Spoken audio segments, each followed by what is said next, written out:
Hi, I'm Jesse, and today we're going to talk about 3 types of books I think are enjoyable to have on the go at all times. We'll go through some examples, talk a little about what I'm currently reading, and what is on the reading list for December.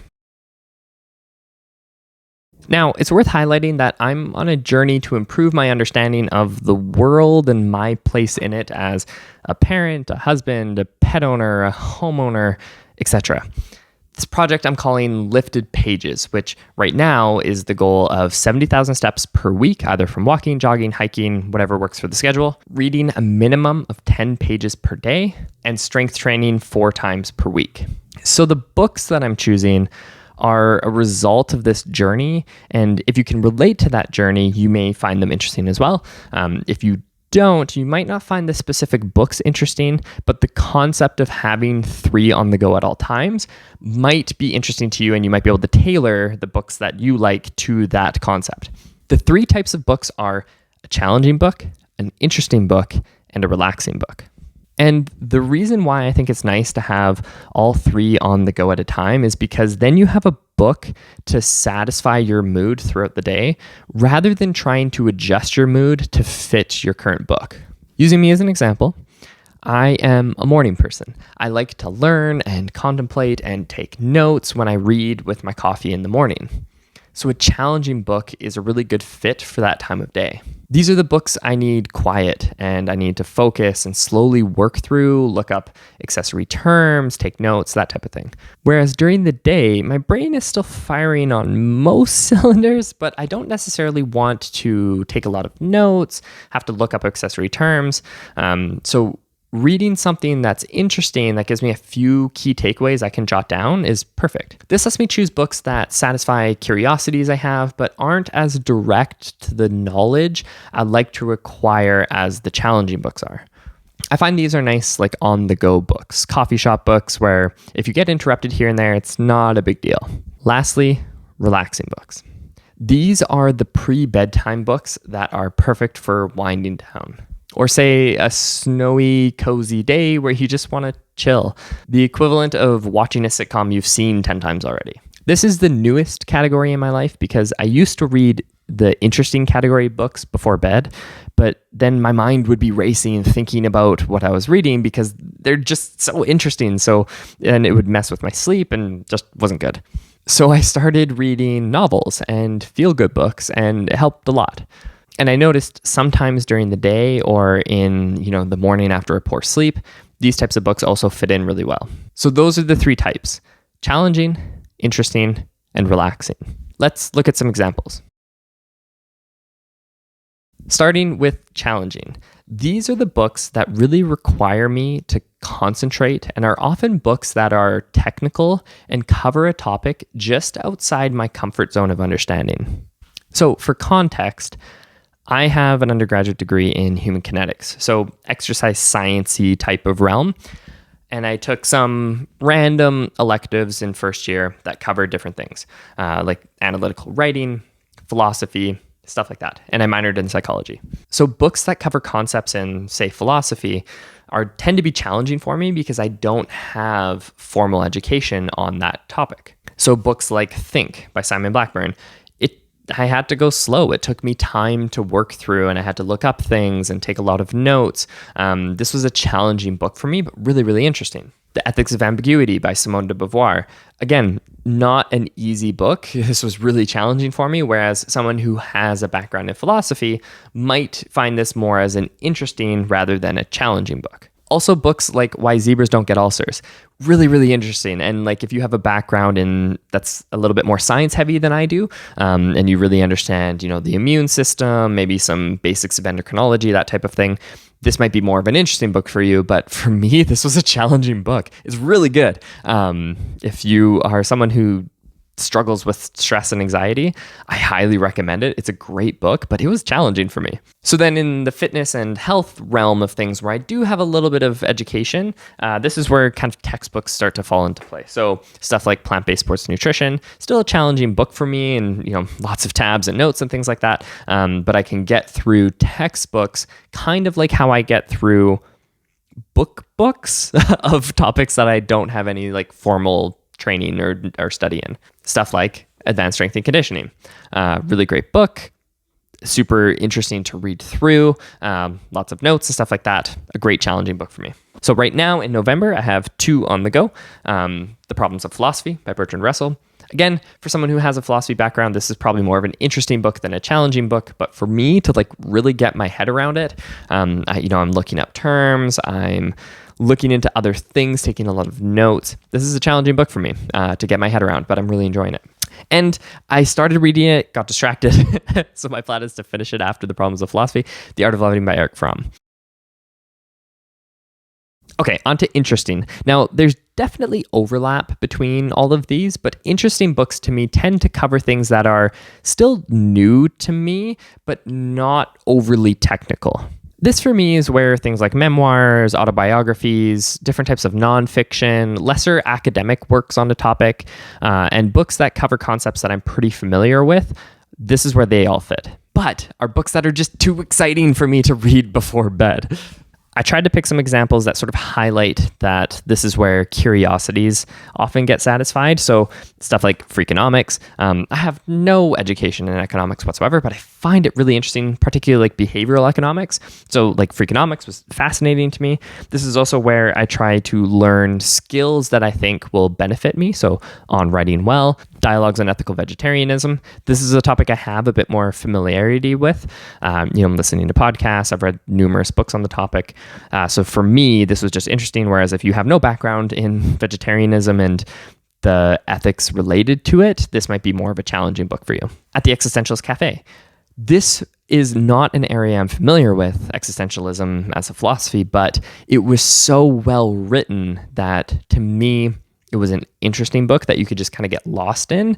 And then I would just like sticky off areas that were interesting to, snoop at later. So this is like on that bridge between challenging and interesting, but it's just so well written that I found it easy to jump in and out of it. And it was just such an interesting book. And last example, this is where books that I read to get better at my job. I work in recreation and kind of a middle leadership-y kind of range within the hierarchy. So this is where I read books that I think will help me get better at my job as well. So one example, like The Bureaucratic Entrepreneur. If you're working in leadership or management or something like that in a large organization, you might find this interesting. But yeah, so this is sort of where like interesting books that I think might benefit me in my career, that's where they fit as well. So right now, for November, the interesting book that I'm reading is Sophie's World. This was supposed to be a relaxing book. But once I got through the like really beginner philosophy that I already know, now it's turned into an interesting book where it's keeping me up because I'm thinking about it. So this is the interesting book that I am now reading for the rest of November. Lastly, relaxing books. Classic, chill books.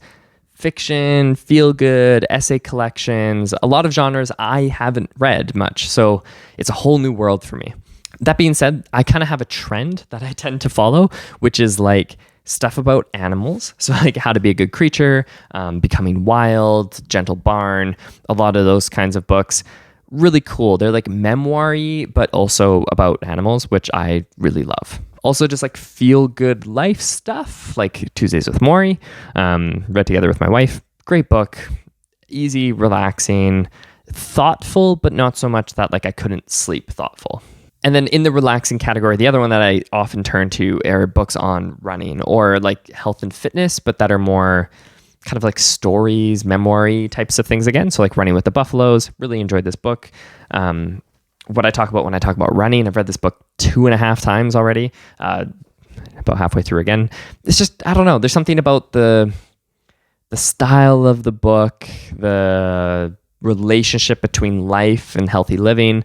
I just really enjoy easy reads that are like this, just like help me settle down and relax at nighttime. And most recently for me is fiction stuff. I used to be the type of person that was like, if I was reading something, I felt like I needed to be learning something. That was like the whole point. I just recently started just reading for the sake of relaxing and enjoying myself. So I saw him for the Wild Built. Loved this book. Really, really good. Super, super enjoyed it. And it was just so nice to read all cozied up in bed before falling asleep. And The Minute Library. This was going to be one that I thought I would read before bed for a while, and then I read the whole thing in a day because it was just that good. So relaxing or interesting? I don't know. So I don't actually have a relaxing book right now because it was supposed to be Sophie's World, but that turned into being an interesting one. And then I got Holidays on Ice. This was like going to be the new relaxing book, but I just don't really like it, to be totally honest with you. It's not what I expected. Not super enjoying it. So I don't know, probably just going to read Beautiful and Damned. So for December, these are the books I'm planning to read in each of these categories. For those of you who want to join me, start a group chat, and take on this 70-10-4 thing we talked about at the start of this video, let me know. Contact information is in the description, and let's read them together. Okay, so starting with challenging, a little bit of context. We in BC just watched 2 elections unfold. Our provincial British Columbia election, which went to, in a nail biter, more of a left-leaning government. So NDP, we would call kind of more of a left-wing government. And here in Canada, we pay attention to the US election because it impacts us. So in that election, we saw it go to more of a right-wing government. And in reading different analyses and commentary and stuff, it just made me realize that I don't really know anything about any of this stuff. And it's probably worthwhile to become a little bit more informed on these topics, especially with a federal Canadian election coming up next year. So I've never truly taken the time to really understand our political scene. So I've never really been an informed voter, to be totally honest. But my hope is to change that. So the 2 challenging books that I'm planning on reading for December are Capitalist Realism by Mark Fisher. I listened to a podcast that talked about his work, and I thought it was really, really interesting.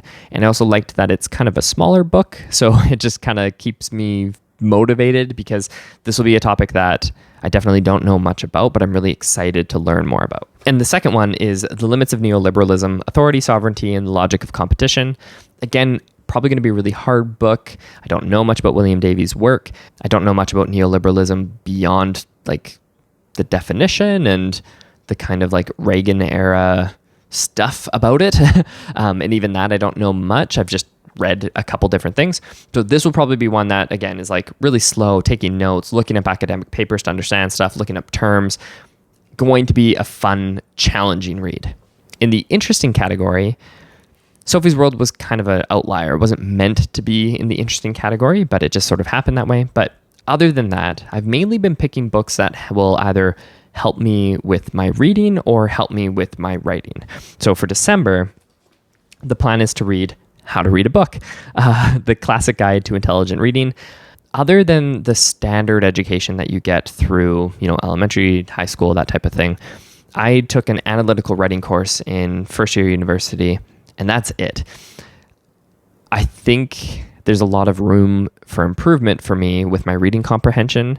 So I'm actually super, super excited about this. And I think it's going to be really interesting. I don't think it's going to be overly challenging, but I think there's going to be a couple like key takeaways that really help me in my other books that I'm reading. So I'm super excited about this. And lastly, in the relaxing category, I'm probably going to need another one, but the first one is Letters from Father Christmas, J.R.R. Tolkien. So he wrote a letter to his kids every year for Christmas for like 20 years. And I've just heard such good things about this book. It's like the letters are really short and there's pictures and stuff. It's just super relaxing, feel good, cozy holiday vibes. So I'm excited about this and I'll probably read it together as a family. So I'll probably get another one that kind of is similar where it's like kind of holiday vibe-y, but really excited about this. If you don't have kids, I don't know if it would be exciting to you. Maybe, let me know. But excited about this. I think it's really cool. It's just such a neat thing to do, to write a letter for your kids every Christmas. From Father Christmas was his character. Super cool. So many books. So that's it for this video. Let me know what you think. Do you have different types or categories that you use for your reading? I would love to know.